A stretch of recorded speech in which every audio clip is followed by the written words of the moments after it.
everybody, I'm Joey Paul and I'm an indie author and welcome back to my channel. I write young adult fiction across a variety of genres and everything that might interest you, then think about subscribing below. I also have a copy shop with signed paperbacks and swag, which you can also find below. With me in the midst of dev edits again, I thought that I would give you some tips about what to avoid with editing. I've now gotten to the point where I've been working with my current editor for about 4 books, I think it is.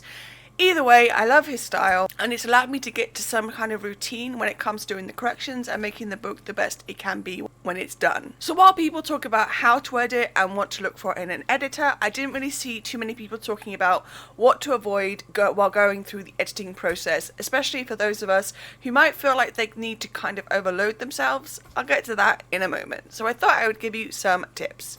Number 1, always have a backup. I don't need to tell you the number of times I've lost documents, right? You know, it happens.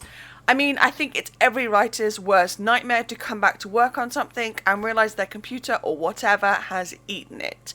I've learned from my own mistakes and now I'm saying this so you can too. When it comes to editing, whether that's the copy you're making changes to or the copy with all the notes, have a backup, have several.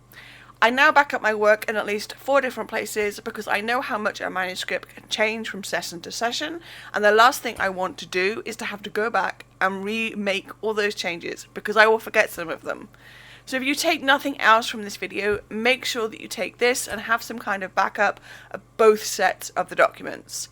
The way me and my editor work is he has a copy, he makes 4 edit letters every quarter and emails them over to me, and then I make the changes, and yeah, I make copies of those edit letters because nope, I'm not losing those either.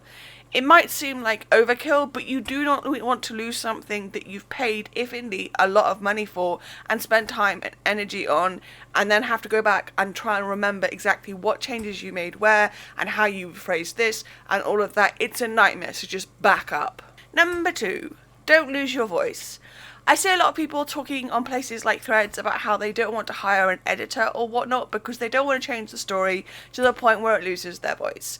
I just want to be clear here, you as the author, at least in indie, have the final say when it comes to what gets changed and what doesn't. If an editor makes a comment about something they think should be redone, then it's your choice whether or not to make said changes. I've worked with editors before who've done inline comments and changes, and while that's a perfectly valid way of editing, it is again completely your choice about whether or not you accept those changes. One thing you have to be careful about is never losing your own vision and voice of that story. While it might be something where you worry about it, other times it's very easy to keep your voice and also see that making those changes are for the better of the story as a whole. At the end of the day, the choice remains yours, and if you feel like changing this plot point or that whatever will destroy your book, that's up to you. Just as if later down the line you don't change it and the readers don't like it, that's also up to you. Number 3. Balance is key. I mentioned at the start about not overloading yourself, and you had to guess that this was going to be in here. The last thing anyone wants when working with you is to push you to breaking point. Burnout is real, and it's not good, and no one wants that for you, and if they do, do not work with them. When you're taking your time to polish and edit your work, make sure that when you set a schedule and deadline and the like, you're taking into account everything else going on in your life. It can be tempting, especially as an indie, to keep pushing yourself to publish and the like, and just keep going through the publishing cycle. But I will say, as someone who's been published for nearly 20 years, publishing is hard work. It takes a hell of a lot out of you, and you just have to keep your head on straight and be honest with yourself about what you can manage. And it's okay if that's only 1 book every few years. As someone wiser than me once told me, it takes as long as it takes, and that's okay, so keep that balance right. And number 4, sleep on big changes. This is a holdback from my uni days. I would write a massive essay and be completely exhausted at the end of it. I could simply send it off to my tutor, or I could sleep on it and make sure that it sounded okay. I don't want to tell you how many times this has saved my backside. The same applies to when it comes to editing. If you have a massive change to make, you can make it, sleep on it, and then come back and see how it reads. Getting that distance allows you to really look at it with more critical eyes and even a clearer head, and deciding if it stays, goes, or is tweaked a little here and there to make it fit better.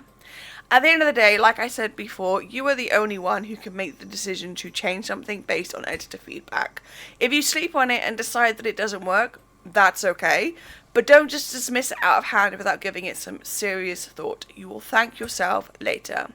So like I said, I'm going through my first dev edit this year, but my second release of this year, and things are just really up in the air. My editor has given me a lot to think about, and I'm just really remembering my own tips of to take it into small bite-sized chunks, to take my time, and to make sure that I sleep on those big changes. So what's one tip you'd give to someone looking to start editing? Let me know in the comments down below. So that's all I've got time for today. If you want to support my channel, you can comment, like, or subscribe. I post new videos on Thursdays.